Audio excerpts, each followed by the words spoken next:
Hi there, you're listening to Unnatural Selection, the show about newsy type stuff and things. My name is George. My name is Tom. And my name is Adam. And with our powers combined, we are Unnatural Selection. Make sure you visit us at our salubrious home on the web, unnaturalshow.com. Now, That we're was, ready for a special Sunday edition of the show. It's Sunday always- morning edition of the It's show. always a Sunday edition of the show. That's when we record, is on Sundays. And there you go. And see, I was using that as a sneaky example to show what a Sunday morning edition is like, where I say dumb things that are really obvious because it's a morning. Wake up in the morning and I'm feeling like a bag of shit. Can't say any more of that or else maybe we'll get flagged. I want to hear your morning voice. Give me your Sunday morning roast. Sunday morning roast. Whatever. Just with your voice. Just say some words. Do you have roast in the morning, Adam? There's leftovers. I love some You roast. have roast in the morning, you weird man. That's what I'm talking about. Oh, how good's that, George? How is that in your ears? I just came. Oh, look a little.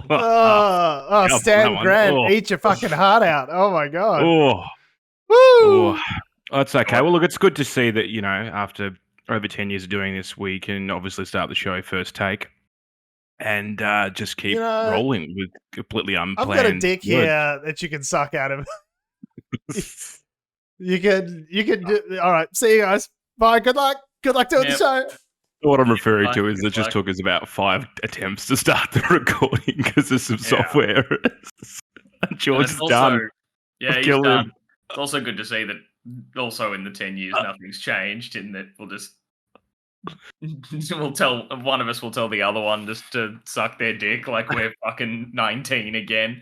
Oh, to be 19. Yeah. Anyway, so George has now come back with a comically large glass of water and we can start the show. Start the show properly. So 3, 2, 1. Hi there, you're listening to Unnatural Selection, the show about newsy type stuff and things. My name is George. Etc. Hi there. Using type stuff. Using type stuff and things. Hi there. You're listening to Unnatural Selection. I know he's broken. Someone hit him. He has to reset. So we're a newsy type stuff and things podcast.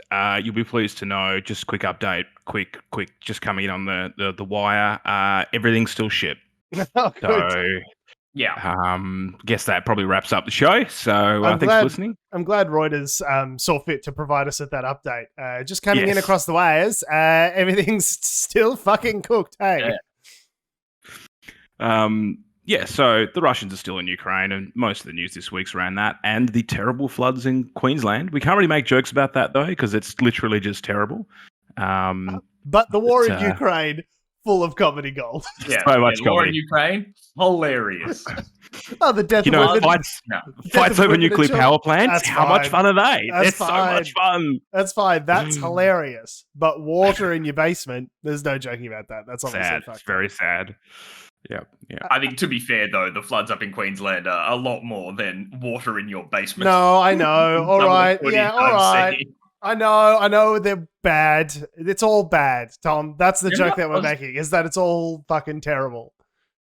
Yeah, 1,000 homes in it's Lismore in New South Wales that are just uninhabitable now.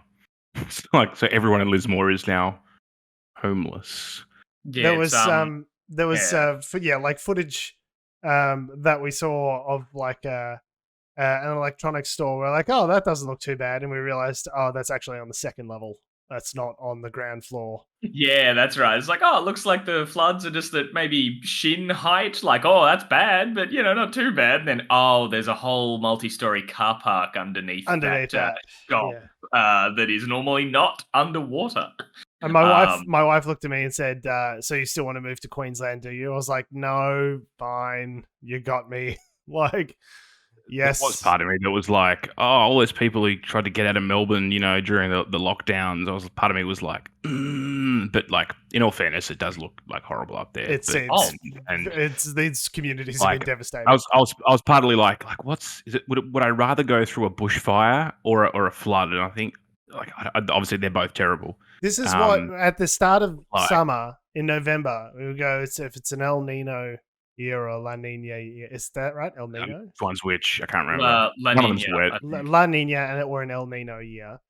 And we get to decide in advance what kind of natural disasters we're going to be having over the following 6 months. Yeah. So if it's a La Nina year, go great. Let's start working on the flood stuff. If it's El Nino year, we can start working on the bushfires. Because our country is dumpster fire. Droughts and flooding rains, George. It's completely normal. It's completely normal to have 1 in 100 year events every year now. That is completely normal and expected behavior. That definitely statistically makes complete sense. Like, there was something I saw about the floodwaters. I think it was in Lismore, reaching like 15 meters. Jesus. Which is wow. I am 2 meters. I'm not even 2 meters, right? Okay, so it's like 2 meters tall. I'm How have I never noticed this? First of all, I'm 6 meters tall. So it's like 2 Georges. No, it's like profoundly terrible. And seeing some images on Q&A the other day about just people in Lismore that have their lives are ruined. It's like not only is the stock gone, but like their stores will need to be completely refitted. Like we can talk about levies and like what we're going to do next time, but I don't know. It seems like the response of the Australian government is go fund yourself, fucking campaign from Peter Dutton, and that's it. Yeah, I was going to say the government's response was set up a GoFundMe rather than do the government. We talked about that last week. They have announced some, I think, packages, particularly. Oh, great! I can't wait till 3 years from now when there's a Senate inquiry when they're like, "Hey, how come none of this fucking $3 billion actually made it out to Lismore community, the people of the Lismore community?" And someone goes, "Oh, it was a notional fund, and that it's a notion in my fucking head, and not an actual fund, and that it gives money to people on the ground." Like they did with the fucking bushfires. I mean, they are paying out some of the bushfire stuff, but yeah, it's still... Oh, they are now? Finally! I think so. It took on time, guys! Nailed it! They haven't paid out all of it, and it's still taking... it's not... In Ukraine, you can get an AK-47 with your morning loaf of bread, but, it's taken us 3 years to get money out to bushfire victims. Stellar fucking organizational work, guys. Yeah, I was going to say, the money's going out to the bushfire victims now. Remember those bushfires happened pre-pandemic? Yes. Like those bushfires were happening around about, we heard about the first sniffles in Wuhan. So that's how long ago that was. And they're only now giving money? The story was that they hadn't, I think this was about a year ago, they hadn't even touched it. So I'm assuming by now they would have probably started rolling it out. I had a look the other day to see if there were any articles around it. No one's really mentioned anything. So I'm assuming it's all good, they fixed it.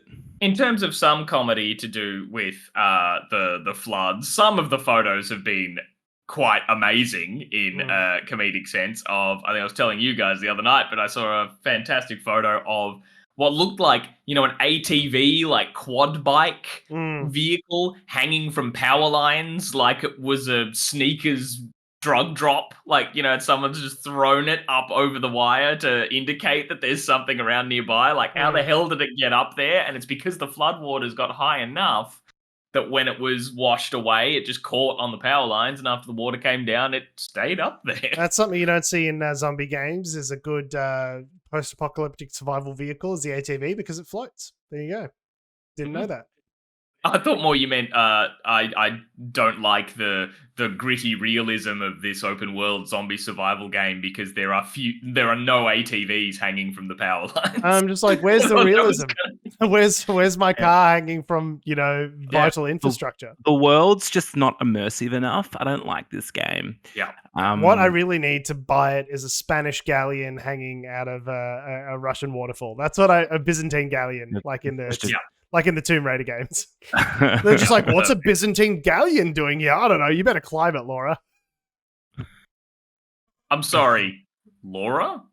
Laura Croft. Lara. Lara. Lara. Well, she's from the UK, so I'm pretty sure they say Laura. It's spelled Lara. Lara. Lara. Lara. Lara. Everyone say Lara. Okay, Lara. And 10 more minutes. And 10 more minutes. Welcome to Unnatural Selection, the show where we talk about newsy type stuff and things. So I guess our stories this week are not so much about how horrible Ukraine is, but some of the stuff happening around the stuff in Ukraine. But rest assured, what's happening in Ukraine is still horrible. It's still horrible. Yeah, it's still horrible. If you surfaced momentarily, you've been you've had a brief reprieve from your anxiety and depression, and you go, "Oh, I wonder. I'll just flick on Unnatural Selection to see what's going on in the world." Why would you? First of all, secondly, sorry for everything. Second of all, no. So you go back under your weighted blanket. There's nothing for you here. Everything's terrible. So first story this week, we'll probably start in Australia, and then we'll start local, then go global. I love that. Good grassroots movement. That's it. And a good grassroots movement, in fact, Tom, is the Australian Christian lobby. Incorrect. Go on. They're a grassroots stakeholder organisation that just, we like to consult with as the LNP. Oh, I was criticising use of the term good, but you go ahead. I mean, they might be grassroots. I don't know. Grassroots and good are things that are just organisation. I don't agree with any parts of the sentence that you just put together. Yeah. So we talked about the Australian Christian Lobby a couple of weeks ago when they were dealing with the legislation surrounding religious freedoms. The Australian Christian Lobby had a lot to say about that and had been sort of advising the government, in particular aspects of it. At first, they wanted it, and then when they found out that maybe it wouldn't let them still discriminate against gay people, they were like, "We don't want this bill anymore." So I was stand up, people. I was pretty like, oh, fuck the Australian Christian Lobby, like they're all a bunch of. Anyway, but. What were you about to say? That might have been considered hate speech under this new religious discrimination bill. Should it be passed? Something I was not impressed with their standpoint. Put it that way. Anyway, but then I was doom scrolling the internet as one is to do in this day and age, and a headline popped up. Is there another way of scrolling the internet right now? Surely doom scrolling is the only way of scrolling the internet at the moment. No one's like happy scrolling. No one's like meditation scrolling through the internet, just like mindfully going through their TikTok timeline. Like everyone's might be. Huh? Psychopaths might be with all the doom that you're scrolling through. Maybe that is meditative to some people. Okay. Adam, you were saying. But I saw a headline this week that grabbed my attention, and the headline was "The Australian Christian Lobby criticises Scott Morrison for saying Ukrainians at top of pile for visas." And I had to do a double take and read that 3 times, and then obviously read the article because headlines can honestly be clickbaity, obviously. But yeah, it turns out Scott Morrison this week has said something relatively off the cuff, from my understanding. But that basically, doesn't sound like him. That doesn't sound. What? That's weird. You mean he didn't say carefully prepared speech? Normally, and then he's very carefully honed and prepared. Like, I would describe his speech making capability as like, like a rapier, like a sharpened sword, ready for battle. Every word has a meaning to it. Well, it does have meaning to it. All these words have meaning. But like generally every word means something. Not generally what Scott intends, but something. Certainly. No. So Scott Morrison has obviously, for context, for people who've been living under a rock or maybe from overseas who don't know Scott Morrison that well, he tends to say things. First of all, Prime Minister of Australia. If you live overseas and you don't know Scott Morrison, you're welcome, and I'm sorry. I'm sorry for what you're about to experience. He'll come out and he'll say he sounds like he's about to speak really well, and he will then just keep talking until he digs himself into a hole that someone like, or an organisation like The Guardian, for instance, will pick up and go, "Hang on a minute, what did you say?"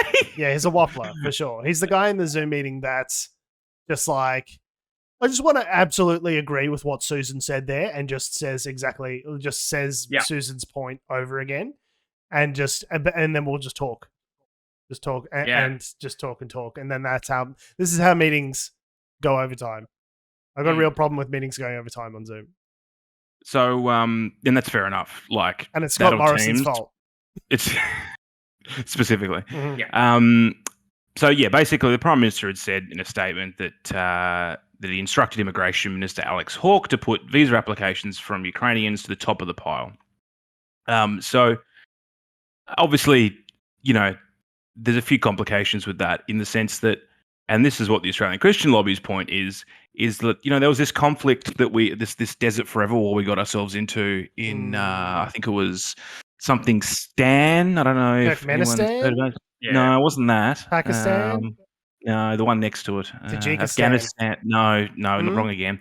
No, it starts with A, top of the letter, top of the, you've already forgotten? Yeah, good. No, it's called Arubistan? Called Afghanistan, and hundreds of thousands of people died there across many years. No, anyway, doesn't ring any bells. No, I haven't heard about it. But also quite recently, when US forces left Afghanistan and the Taliban rolled in and took it over again, there was quite a lot of sort of maybe a similar situation as to what's happening in Ukraine at the moment, where just a force wants to just invade and establish a new government. Essentially a similar kind of thing. But were they at the top of the pile? You mean that the single greatest foreign policy failure of our generation, and in fact, there's some refugees from that time. Well, so far, if we go to a nuclear war with Russia, that would be the single most terrible point of failure. But currently, yes, Afghanistan does hold the title. It is the reigning champion for the single most terrible policy. And Iraq. Afghanistan, Iraq, and maybe Syria. So Afghanistan, Iraq, Syria, they're all on the podium for the single most terrible policy decision. And Vietnam. Obviously, Vietnam... Before wasn't our generation. Wasn't our generation. Okay, it's arguable. Vietnam's arguable. So Vietnam, Afghanistan, Iraq, Syria, and Libya. Obviously, Libya was really bad as well. So Afghanistan, Iraq, Vietnam, Syria, and Libya were the single worst policy foreign policy decisions of the last generation. All right. So we just keep pulling them out of the barrel. But the point being, to Tom's point, Oh, and obviously Iran-Contra. Iran-Contra, Afghanistan, Iraq, Syria, Libya, and what else? Have all been the single most problematic foreign policy decisions of the last generation. Okay. And now potentially World War III with Russia. So if you think of one, if you think of anything, you can email us. I'll just jump in. Email us, unnaturalselectionshow@gmail.com, saying, George, you fucking cuck. You obviously forgot this. The genocide in Darfur. I forgot about that one. You're right. They were all the single worst foreign policy decisions in our generation. But of course, the Afghanistan one, Australia had a direct involvement with, and who can forget the scenes at the airport where people, in fact, wanted to leave. I think we got out a couple of thousand that came to Australia, but they weirdly. When this was all happening, the Australian government was weirdly just we're going to set our number of visas at what was the number again? Was it 3,000 or something, or was it 13? Yeah, they capped it at a certain point. So this is a floor. The total number of places in Australia's humanitarian visa program is currently set at 13,750 per year. Now, as far as I'm aware, they didn't increase that number to deal with the influx of Afghan nationals after the Afghanistan, I don't know what you would call it, the state failed. After the Taliban. After the withdrawal. It, yeah. Which is weird because even back in the day, when Tony Abbott was saying that they take refugees from Syria, wasn't it? What was on fire at the time? Yeah. It was the that was the Syria. From ISIS, yeah. Even in 2015, as shitty as Tony Abbott was, they offered to take an additional 12,000 refugees on top of that humanitarian cap. Whereas, Scott Morrison's just playing a bit of three-card Monty. He's it's the same amount of places, but, apparently there's only 13,750 people needy around the world for these visas. So we're just going to, if we're putting the Ukrainians at the top of the pile, then someone else is going at the bottom of the pile, and that would have to be the Afghanis, He loves a good announceable. So to be and currently with the Russia-Ukraine war going on at the moment, to be able just to say and get a headline out there or something of where he'd want it to sound like we are Ukrainians can come, we're making it easier for Ukrainians to flee Ukraine and come here. Yeah. And that's how he wants to see it, to be like, oh, okay, cool. That's like something Australia's doing that's good. And doing something. We're helping. But also, can I get some credit for helping? Yeah, so then there's the details of the cap might not have changed, all that sort of stuff. But I agree with Adam. It was very like double takey to see the Australian Christian lobby be on the right side of something, maybe for once. Just to kind of be like, hey, it's kind of weird that you're like, you're prioritizing. They haven't phrased it like this, obviously, but it's like you're prioritizing the white people, refugee displacement, people fleeing a war-torn area, and not, you didn't do that for the not white people. It's put me in That's a bit. Wendy Francis, who's the national director of politics at the ACL, as she said, this is a quote, by go to the top of the pile, what does this say in regards to those fleeing the horrors of the Taliban in Afghanistan? And she said that Australia's immigration intake had been low for the past 2 years, leaving a lot of room to take more people fleeing conflict and the world's most desperate and pressing humanitarian crisis, which is in Afghanistan. Yeah. Because whether or not people realise it, there's still people who want to get out of Afghanistan because the Taliban are running around and like looking for people that I hear these Taliban guys not so good, bad guys. Yeah, I was just hearing this now. It's put me in the very unenviable position of Scott Morrison has fucked up so hard that it's forced me to agree with the Australian Christian lobby, which is a sentence I never thought would pass my lips, but there you go. This is what happens if you have a finite number of places and you say some people go to the top of the pile, like other people don't, and that's what happens when there's a finite. Like you could just announce more places. Like we've had almost no places over the last couple of years of the pandemic, so clearly there's a budget saving there that we could use to create additional places that we're not using currently. But I guess also the intention is to not do that. Yeah. And also seeing the neighboring countries of Ukraine in this situation having like hundreds of thousands of people crossing the border every day. Like some people, like, I know they are neighboring about countries. 1.5 million people. So I know it's a different sort of situation in that they're the neighboring countries. So, people like on foot just trying to get out of there. It's the nearest place that you can rush to. But they're just, they're copping it to help. They're just copping all these places, and it's all these extra people coming in, and they're not going like, oh, sorry, you're not one of the first 13,000. You got to back to Ukraine. They're just taking them.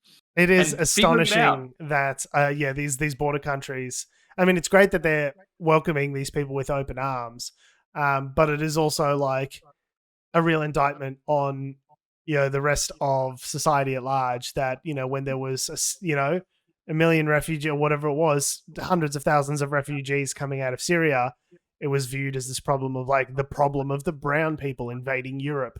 Whereas like with Ukraine, they're like, come in, we're going to give you free rooms on Airbnb. Like, we got soup waiting for you. Like it is interesting, the difference between how we treat the Afghani, refugees versus the Ukrainian refugees. Like, and it just makes me want to scream because I'm like, we are all of these people. You could just as easily be a refugee coming from Afghanistan or a refugee coming from Ukraine. Is just an accident of your birth where you happen to be shat out on this planet here as opposed to there. Like, or they'll be like, oh my God, these people are just like us. It's so terrible. This girl was wearing her Ugg boots and, she had to run out of her car and, it's just like, oh, they're just like us. And it's like, they're all just like us. That's what I've been trying to tell you guys. They're all us. We're all just one planet full of people. It's always been that way. Like, what makes it probably more interesting with Europe is that they're probably coming towards the end of a sustained period of mass migration from the Middle East and Africa, where you've got, tens of thousands of people per year rocking up on Europe's borders. And most of those were sort of, the brunt was borne by, I think, places like Italy, Greece. Very much so, because they're sort of the closest port of call, right? If you're coming up from Africa, islands off Sicily are the first natural sort of, landmass, right? But a lot of them moved on through Europe. Like, some of these countries just opened the borders and let them, because it's the EU, you can just walk through, right? Yeah. So, many of them went to Germany. I'm assuming some went to Poland as well. So places like Poland, Germany, all these other places that are going to be probably dealing with the influx of Ukrainian refugees, they've already been dealing with, this previous mass migration that occurred, has been happening for the last, 5 to 10 years. Yes, but it is noticeable. Here in Australia, we're just like, we stopped the boats and when they're stopped, and that's it. No more.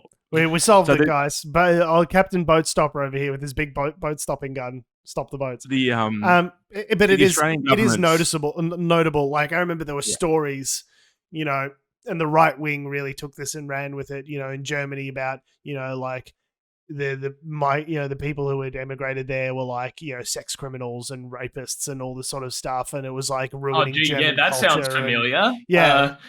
Donald Trump, is that you? Yeah. It's like, all this sort of like right-wing chicanery sort of fuckery about these migrants. I don't think we're going to hear the same thing about Ukrainian migrants, that they're like ruining our culture. And I just don't expect that we're going to see any of that. But I mean, good that they're being welcomed with open arms. It's just like, that was my argument. We should be welcoming all of the refugees with open arms, but okay. Well, yeah, it's one of those cases of, it's not we're saying what's currently being done is bad. It's what was previously being done is bad, and we're all not acknowledging that, hey, what is currently happening is good and isn't any different to what previously happened. Yeah, there's no substantive difference between the two scenarios. Yeah, I do find it interesting. The Australian government should increase their intake. What's interesting, I'm looking at the Alex Hawke's webpage about their commitment to Afghanistan. This is from January of this year. The commitment to Afghanistan has been increased, and then you can see the numbers that here. The Australian government will provide at least 15,000 places for Afghan nationals. And you go, hang on, that's higher than the humanitarian intake per year. And then you go, hang on, over 4 years is the last 3 words of the sentence. Over 4 years, when their skeletons have been completely picked clean by the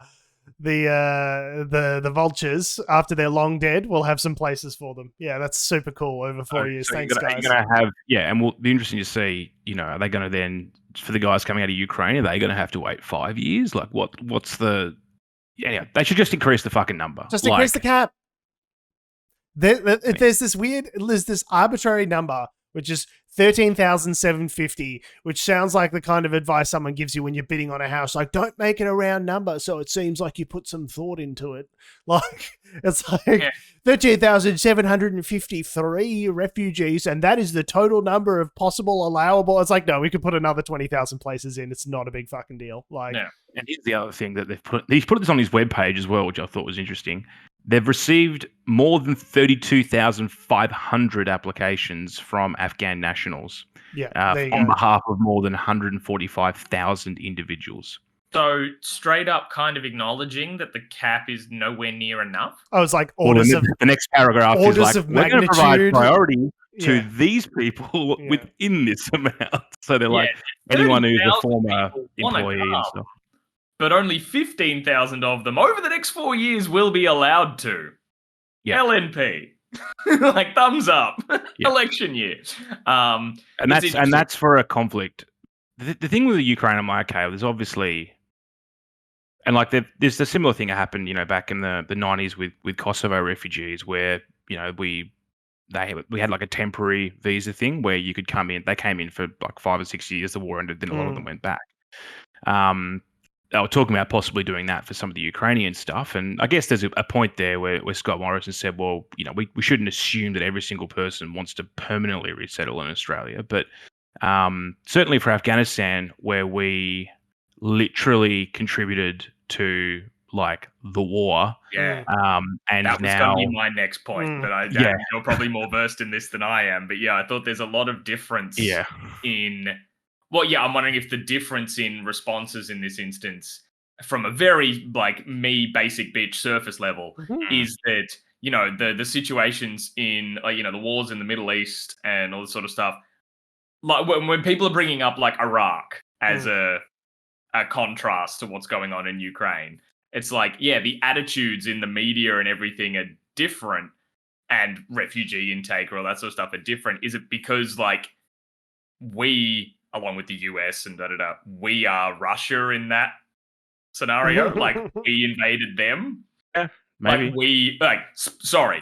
We special military operationed them to go get those weapons of mass destruction and all that kind of bullshit. But yeah, it was us going in there and destabilizing the region. And so then it's like, oh no, well, but they're the bad guys. That's why we went in to invade there. So no, we won't up refugee intake or whatever and all that sort of stuff. Well, in this instance, it's like, well, Russia have invaded a place, and so we are on the side of the. It's like we're on the side of Iraq in this analogy. Yeah, we are seeing someone else go into Iraq, and so we are supporting the Iraqis in this scenario. Yeah. Like it's apples and oranges, but also kind of it isn't. There's definitely a political advantage to being like, let's help the white people for the war in Europe. That is obviously a mass, movement that everyone is like getting on board with. And for once, actually having the moral high ground helps as well. Yeah. When you're like doing the right thing for the right reasons, like that helps. But ironically, like, I don't know, like you'd think that doing the right thing for the right reasons would mean, well, we fucked up. We should be helping as many people from Afghanistan as we can. Because the other thing that my point being is the situation in Afghanistan is now resolved. That's not going to change. Those people are always going to be in that situation. Whereas the Ukrainian thing, it might blow over in a couple of years. There might be some weird Russian puppet government in there, but it doesn't necessarily mean people can't move back. So, or there might be some territory agreement that they strike in the coming months, and people can go back to eastern parts of Ukraine. There's a lot of potential ways of that situation could play out. Could also end in a nuclear exchange, but like for the meantime, like there looks to be a potentially solvable situation there, or at least like in Afghanistan, they're like, this is just how it be. Like it's just permacooked from now on. So anyway, but so that's I mean, lightning strikes twice, or a broken clock is right twice a day or something. But even a broken clock is right 6 times a day. Australian Christian lobby, keep all this pressure on the government, because apparently they listen to you. Amnesty International, not so much. Yeah, not so much. But that's another interesting angle just on this story before we move on, is that that the Australian Christian lobby are digging the boots, like they're putting the boots to Scotty. You don't see that often, and not over. Well, like over something like this. Like I would have thought, surely the Australian Christian lobby criticising. Like having an issue, like, if they thought, if they genuinely think like, hey, maybe we should be, helping people from Afghanistan as much as we are in Ukraine. Like, oh, this is a weird double standard. I would have thought for a liberal national government being led by a very openly Christian leader, they would have gone, let's just not say anything about it. Let's not damage our chances in an election year. But they're putting the boot into him. So that's a bit interesting. It could be. I mean, look, to be fair, like the Catholic Church, for instance, is very much like, we need to do more for refugees. That's like a public policy. You'll hear the Pope talk about it. But like, it might be the only thing that I agree with the Catholic Church about. It might be the one that, and and their fashion sense. They do. The Pope has really nice shoes, very nice Prada shoes. So, but aside from that, very Italian leather. They put a lot of work. This is the previous Pope Ratzinger, I think. I don't think current Pope has got shoes, but like, the fashion sense and refugees, probably the only thing I agree with them on.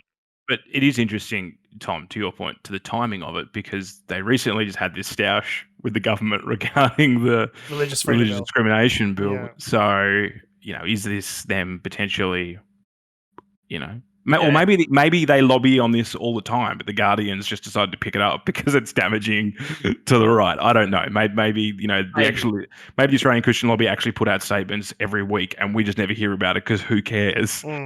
But this time, because they've been in the news a bit, we know that the Guardian knows that the algorithm's going to pick up so many keywords in that story.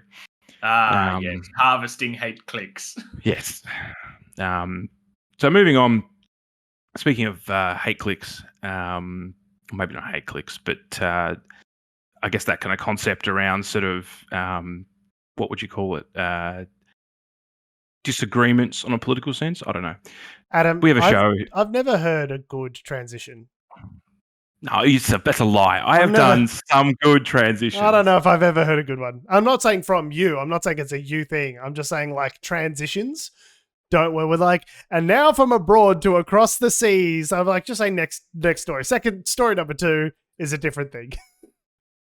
It's okay. People will get it. Everyone gets it. There have definitely been good segues. Yeah. I don't know. But anyway. Story number 2. Story number 2.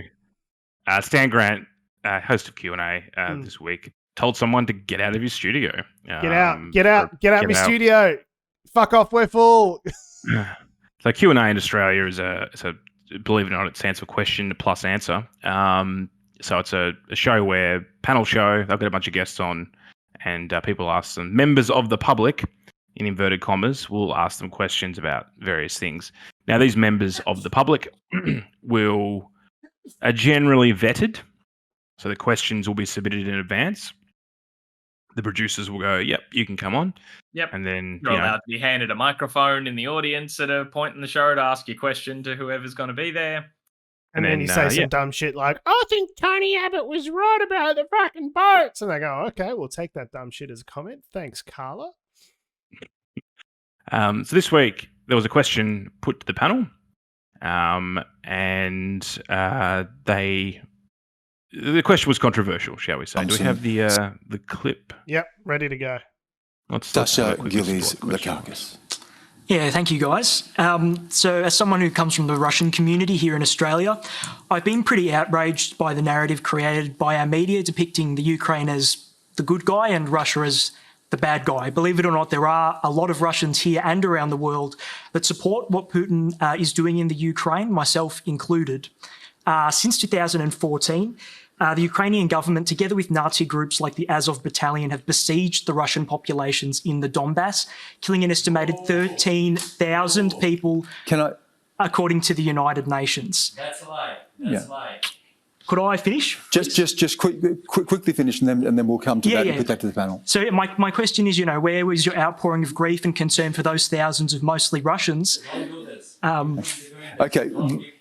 When you mention the 13,000, the United Nations has listed 13,000 total people killed since the conflict, but you're trying to suggest that is Russians killed by Ukrainians, and I think we need to point out that the United Nations has pointed out there is 13,000 killed since the conflict began in 2014. So we need to be very clear on that. Can I just put this now, leaving aside your personal views on this, can I just put that question? I'll go to you, Jason, on this. Since we had Sasha's question earlier about Russia, and it's been playing on my mind. And Sasha, people here have been talking about family who are suffering and people are dying. And I understand you wanted to ask your question about, is there some reasoning for this?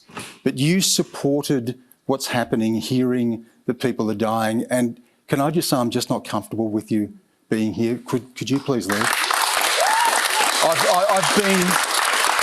It's really... No, Sasha, I'm sorry. You can ask a question, but we cannot advocate violence. I should have asked you to leave then. It's been playing on my mind, and I'm sorry, but I have to ask you to leave, please. Okay, could I... No, please. Just out of respect... Please, we're not having the conversation, Sasha. We can't have people advocating violence. And I should have asked you to leave. It's been playing on my mind. I wanted to have a proper conversation about these things, but I have to ask you to leave. I'm really sorry. Okay. Yeah, so bit of a fiery exchange there on the old Quanda, which has made some headlines. But it's an interesting one, I think. I guess the feeling of I think of what a lot of people have sort of pointed out is how it might not have been clear in the audio there, but there was there's a bit of a time jump in that. There was a bit of a that the host Stan Grant coming back to asking him to leave was I'm not sure how much time kind of passed in there. It was like maybe 5-10 minutes or something like that. It was like they'd sort of moved on to other topics, and then they'd sort of reset at the end of that topic. They were talking to a woman in Lismore about the floods. And then he's like, hey, now they've had some time to think about this. That was kind of fucked up what you did there, bud. yeah. A bit like, so, yeah, I get it in the sense of people being like, why'd you come back to that just to make that big grandstandy point? Was that just to get the applause from the audience to No, I could see him being, in that intervening time, I could see him sort of distracted and preoccupied. It was clear to me that he was sort of like turning it, and he said as much, like he was sort of turning it over in his mind as to like feeling as though he didn't handle that correctly. I don't know what else Stan Grant could have done at that juncture to be like, no, shut the fuck up, sweetie. Like, I don't know that you can really do that on Q&A, but like, and his earlier thing of like putting aside your personal feelings of it will at least, I'll put your question to the panel, but I don't want to hear any more of this sort of thing. Yeah, I don't want to hear of like your personal sort of view, sort of thing like that. Like, I don't know. There's kind of also a thing of if you've also the conversation's moved on and you're like, all right, we've all moved on away from it. We're not letting, if it's like, as the audience member was saying, like, that's propaganda, X, Y, Z, blah, blah, blah. You weren't continually delving into the propaganda and airing more of it. You've moved on and you're talking about the floods. So at least, like, you're not causing more damage with it. This is why misinformation and disinformation is so pernicious. This is why it works, right? Is because this Sasha guy, has been mainlining RT News directly to his fucking dome, right? Or he's been following the Facebook pages or whatever, and he's completely bought this narrative, right? So he's got a bunch of numbers at the UN and 13,000 and Donbass, and I know people there, and spewing that out in real time and trying to like fact check it in real time is impossible. Right, it's really hard for Stan Grant to turn around and go, you're throwing numbers at me or something, like, okay, but the UN, and that was more complicated than what you're making out, and it was like 13,000 on both sides of the conflict that have died since then, and it's like, it's just like impossible to like fact check that in real time, which is why you don't have these people on the show in the first place, I guess. But like, I guess it's completely reasonable to have someone on this show saying like, I'm Russian and I support Russia because I'm a fucking idiot. And they'd be like, thanks, I'll take that as a comment, fucking idiot, and we'll discuss it. But I don't know that... Well, I guess in the question of talking about how Russia is portrayed in the media, I think maybe, I don't know if this was even the kind of question that he was after, and maybe he's... I didn't phrase it right, but if the question was around like the distinction between Russia as the bad guys and Putin as the bad guy, in the sense of like, let's not, but that didn't sound like what he was trying to say, because he said, he was like, reading off a card, right? You don't, no one accidentally gets on television. I know, I've tried. Okay, so someone said that the question was unvetted. A rogue question. Someone just coming out with questions left and right. Is the Riddler coming up with all these strange questions out of his funny brain? It's like, no, also, you don't get on TV. He was reading off a card saying, what's the difference between how we've treated Russia versus, how the media's treated Russia versus how we've treated Ukraine. That was the crux of the question, which had obviously been approved by someone. He had a little piece of paper card that he was reading off. So like... Yeah, so maybe that question was vetted, but maybe the aspect of it, because it seems like the issue that what Stan Grant was latching on to then make his, to make his grand gesture there was the fact that he said there are Russian people who support what Putin is doing, myself included. So what Stan was latching onto there was like, so you think Putin's invasion of Ukraine is a good thing, is the right thing to be doing, and no. But... And I don't know. And I know it's people so funny though, because we've like Q&A's had like neo-Nazis on the program. You know what I mean? Like they've had, thoroughly objectionable shit people on the show, and tell me more about why you think the Jews should be exterminated. Like it's not that level, but it's like it is of a piece with like, please try and explain to us it's all about dialogue and understanding everyone's shit cunt views. Like that's the crux of the whole program, right? So it's like it is interesting that this is where we draw the line. No, this is where we have no dialogue. And I'm not saying I disagree with it necessarily, because I think it is a shitty point of view. But if we're throwing people off the show for having shitty points of view, I think there's Jason Falinski, who's on the panel, Liberal MP, he should probably be kicked off as well, because he's got some pretty shitty takes as well. But I think it's also the analogy that's been playing around in my mind since this since I saw like this story break was, I guess, I don't know, like I've seen heaps of people being like, oh, so much for free speech, that you're kicking that guy off the show. I was like, well, he wasn't arrested. Yeah. He wasn't arrested and thrown in jail. Again, free speech allows you to what he was. What I will means. say though is that he was silenced and he didn't actually get to finish his question. So we're actually, part of the judgment is without the full context of where he was going with it. Yeah, but if you start your question, we all agree that the Holocaust didn't exist. My question is about Auschwitz was actually a ping pong table tournament, and they're like, actually, I think we've heard enough. Like, I think you're good, bud. But also, the other analogy that I sort of has been playing around in my mind is like going back to, as we were talking about Ukraine and Afghanistan and all that sort of stuff, just in the previous story there, of like if this was 20 years ago and we were discussing the the Iraq invasion, and then someone was just like, if someone was on the side of Saddam Hussein in the audience, just being like, no, some of us actually agree that Saddam Hussein's actually a really stand-up guy and blah, blah, blah, blah, blah, people would have been like, no. And there probably would have been a similar outcry. I don't mean a comment of being, hey, we're the bad invaders. Someone threw a shoe at John Howard on Q&A over basically that subject. Oh, yeah, but that's more the subject of, we are doing the wrong thing, invading this country because under false pretenses, etc., etc. Not saying I think who we have designated the bad guy is doing good things. Oh, right. Yeah. Okay. You get what I mean? Or like if when the US, when they started their war on terror and the invading Middle Eastern countries and stuff like that after 9/11, if the criticism was, well, no, actually, I think Osama bin Laden is in the right, was the response, and people would have been like, okay, so whether or not you're now going to talk about that it's wrong that we're invading these countries, you still advocated for 9/11. Yeah. Get out. Yeah. It's generally not acceptable to have a pro-murder stance. Yeah, so it's like whether or not you want to talk about how Russia is portrayed in the media over this and to start it with, I think Putin is justified in shelling children, like shelling schools in Ukraine.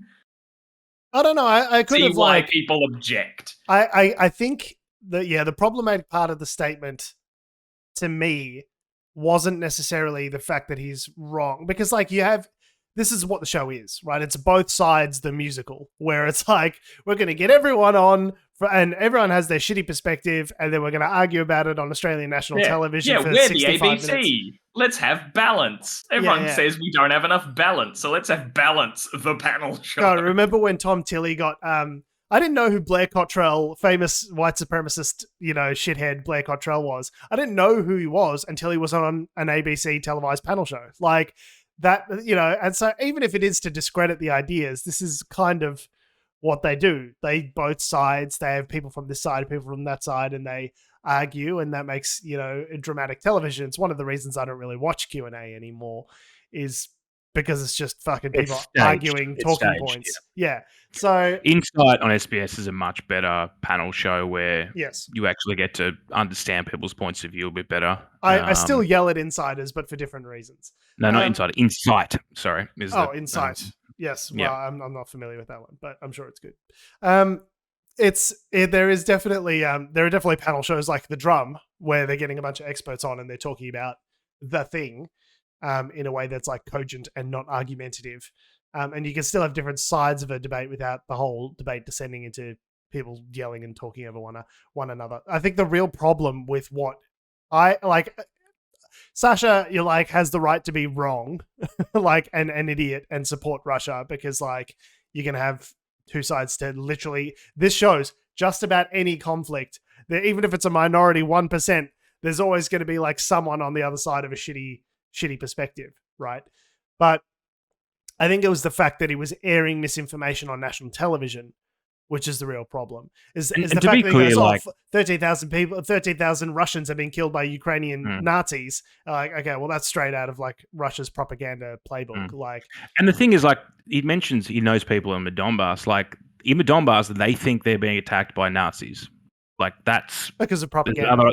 Because basically because of propaganda. But I mean, there is a well, they call them the Azov battalion, whether or not it's a full battalion or maybe like, company strength, whatever unit, that are literal Nazis. They are interviewed by the BBC. And then there's a funny thing. The guy goes, why are you here? And he's like, oh, because there are people that have similar viewpoints to me. And he goes, what are those views? What are the viewpoints? The guy literally does that meme where he's like looks to the side, looks to the camera, and he's just like, it's not important. The viewpoints are not. Yeah, so like we said, I'm sure there are, like in any armed forces, militia, and yeah, their badge does look suspiciously like an SS thing. There are elements of every armed services. When you get a bunch of people together, that like your job, the reason you get paid in the morning is to murder people. Like, there's going to be a sousant, there's going to be a scattering of white supremacists in that group every time. Guaranteed. Well, and that's what I was talking about. We talked about it a couple of weeks ago.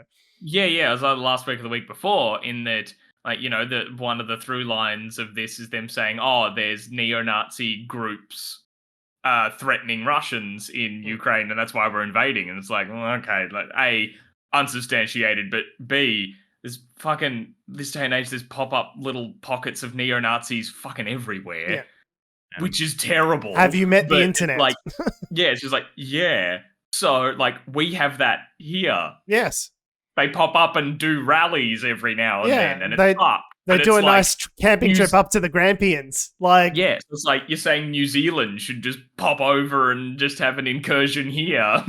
Because of that. Like, why Russian propaganda is so effective, because it takes an element of truth and then warps it into an overwhelming narrative that now most people, according to this, and this is a foreign correspondent story, which is attached to the one we're looking at, but apparently, like, there's just a lot of people in the Donbass just think they're being attacked by Nazis. Like, and maybe this is the thing that I don't understand. The thing that I worry about is, does Vladimir Putin believe that bullshit himself? Or is he just using that as a means to an end to achieve his goal of expanding the Russian Empire? Like, I guess we'll never know. Like, only he knows that. Like, you see him sitting across the table from everyone else, like 30 meters away, and you think, I reckon he's unhinged. I reckon he thinks. I reckon he legitimately thinks Ukraine's full of Nazis. This is what I said. He's been getting high off his own supply. He funds all this Russian propaganda news. Someone makes it. He watches it. And he goes, this is what I've been saying. Like, and it just like makes him even crazier. Like, it's that same sort of doom loop that Fox News and OAN over in America had with Donald Trump, where they're like making content for his sensibility, for him to see, and then he sees it and he goes, see, this is what I've been talking about. And they just kind of like doom loop each other into, they kind of, he sort of gins himself up into this frenzy. I don't know. Who knows if he does? He seems to genuinely believe it, but he is also very unhinged. Well, and speaking of him unhinged, in the last couple hours, Putin himself has stated that Western sanctions on Moscow are akin to a declaration of war, which is interesting given the man declared a war within the last 2 weeks. No, it was a special military operation. Oh, yes, I'm sorry. He's imposing interwoven metal structures. Yes, they're not cages. Yeah, they're not cages. It's not a war. It's not a war. It's just, looks like one. Police action. It walks like a war and it quacks like a war. So it's obviously a special military operation. He's like, you guys did sanctions on us. That really hurts my feelings. That's a declaration of war. He's like, and I should know because I just declared a war. Yeah, if it's one person who knows how to declare a war, it's me. I am genuinely worried that, because everyone's talking about, we should put together NATO should put a no-fly zone over Ukraine, no-fly zone. I'm like, bro, if we put together a no-fly zone over Ukraine, that's world war. Like, we've just started a nuclear armed war with Russia, because in order to do that, that would require America or NATO soldiers engaging with Russian fighter jets in the air, and you shoot one down, all of a sudden that's war. And it would also require destroying Russian, armor on the ground in order to help facilitate. They've got anti-air stuff that's on the ground, presumably in Ukraine, but also in Russia. Yeah. So the only way to effectively you end up hitting each other's air bases, each other's anti-air systems, each other's radars, command and control structures. It escalates pretty quickly. I literally watched Sum of All Fears last night, which is a 2002 film, which is only like 6 stars on IMDb or whatever it is, 6.7 out of 10. And I was like, it feels like what we're going through now, where they're on Air Force One and he's like, well, I guess we have to just get our tactical nukes out and we just have to get all their launch sites, because if we don't get all their launch sites out, then they're going to hit our stuff and they're going to put their subs to sea, and it just escalates. Anyway, I was just like, I should stop doom watching things that scare me. You were one of those people who watched Contagion in March. I did. I watched it during the first part of the pandemic. You weirdos. I was like, Steven Soderbergh fucking gets it. He fucking gets it. This is exactly how it's fucking playing out. Do you remember the Trump administration called him and were like, how do we deal with the pandemic? Did they really? Yeah, they called Steven Soderbergh like the director of Contagion. I never heard that. Is that real? What? Yeah. What? They had a conversation with him. And they still fucked it up. So look, probably just wrapping up on the subject of war, one thing that probably, again, would be an escalation, that would be a provocation the Russians wouldn't be too happy with, would be, when we start fucking around with things in space like spy satellites. So Anonymous, the other day, it's a group affiliated with the hacker group Anonymous, on Tuesday, said that it had shut down it's always shut down the control you say center. We're with Anonymous, which therefore we kind of are. They had shut down the control center of Roscosmos, which meant the country had no more control over their own spy satellites, which the Russians were like, no, that's nonsense. And Elon Musk has talked a bit about this as well, so has the US, but it's probably a slightly terrifying aspect of modern warfare, where satellites and space warfare start to become legitimate military targets, right? So Anonymous obviously aren't affiliated with any particular government, but if they start taking down satellites, hypothetically, if this is true, then that's pretty much gives Putin license to start, shooting down US satellites or whatever else. And that's, again, speaking of escalations and no-fly zones, that's the same thing as what we're talking about with escalations. We're on the precipice with if someone, whether it be a private group that's, of a collection of people like Anonymous, or whether it be something that's state sanctioned through an arm's length group or whatever it may be, which the Russians often do. It's an escalation which is terrifying to my mind, but I don't know. What do you guys think? Not great. Yeah. I mean, it could be. What do you think though? If it's actually a real thing, or do you think some person on Twitter is just having a you can't prevent random hacking groups on the internet from doing random hacking. I think the problem is that tensions are so high and Vladimir Putin's brain is so fevered that anything that happens against Russia, he will take as evidence of a fucking CIA coup against. Yeah, so it's Anonymous. It's not fucking Anonymous. It's the CIA. It's the Americans. I'm dropping the bomb. It really does. It could easily. You could see how that math could easily get done. Where it's something fucked up happened to me. Classic case of the United States being a bunch of bitches and sending in the CIA. It's no, I mean, this is when Australian media, or, Australian, when the Australian government says, we're sending, munitions and ammo and stuff to the Ukrainians, that's not a CIA Russian fucking, psyop. That's just the Australian government saw what's going on and go, we should send some help to the Ukrainians, right? Not everything is a gigantic American conspiracy, but the problem is when you've gotten to this state of fucking paranoia, everything that doesn't go your way is evidence of a conspiracy, right? So And take out their spy satellites. Yeah, it's like it undeniably looks good for America and not for Russia if it did indeed happen. So, one of the things that happened this week is the Russians and Americans have confirmed that the International Space Station cooperation will continue as normal. Your regular programming here. One of the American astronauts has to still come back on a Russian Soyuz capsule. Awkward. Can you imagine you're just sitting up there, just being like, "Hey guys, so guys, get up to much down there, or what's been going on?" I don't know how he's going to get back because there's no flights, no Russian flights coming out of. Oh right, because it'll come back and it'll land in Russia. Yeah, in Kazakhstan or something. And then you got to walk. Yeah, you're Yeah, you've got to walk. But yeah, one of the things that was floating back and forth on Twitter was this concept of ceasing. I think the context was someone suggested ceasing cooperation on the International Space Station. The Russians basically went, "Well, if you do that, we'll just plunge it into the sea. We'll just drop it." Well, no, his phrasing was, "Well, it's got an equatorial orbit, so if it comes down over a crowded area, we won't be able to do anything about it. We'll be fine."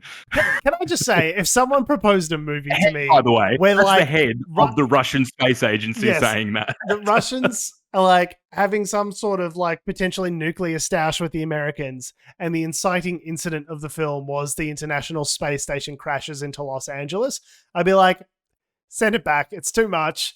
It needs to, obviously you need to like recook this. This idea is not quite fully formed. Like things would never get that bad. Obviously, like you need to just do another couple of drafts, maybe, it lands somewhere. Yeah. It lands in Alice Springs or something in Australia. Like that's much more believable.